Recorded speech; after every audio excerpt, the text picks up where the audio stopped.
Hi, ഇന്ന് അടിപൊളി ടേസ്റ്റുള്ള ഒരു ചിക്കൻ പാർട്സിൻ്റെ റെസിപ്പി നോക്കിയാലോ. പാനിലേക്ക് വെളിച്ചെണ്ണ ഒഴിച്ച് ഒരു സവോള, പച്ചമുളക്, ഇഞ്ചി, വെളുത്തുള്ളി ചതച്ചതിട്ട് നന്നായിട്ട് ഇളക്കി കൊടുക്കാം.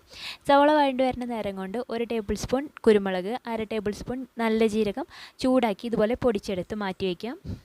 ഈ നേരം കൊണ്ട് സവോള വഴണ്ടിയിട്ടുണ്ട്. ഇതിലേക്ക് 1 ടീസ്പൂൺ മഞ്ഞൾപ്പൊടി, 1 ടേബിൾ സ്പൂൺ മല്ലിപ്പൊടി, 1/2 ടീസ്പൂൺ ഗരം മസാലയും ചേർത്ത് മൂപ്പിച്ചതിലേക്ക് ഈ ചിക്കൻ്റെ പാർട്സ് എടുത്ത് കൊടുക്കാം. 3 കോഴിയുടെ പാർട്സാണ് കേട്ടോ ഇത്.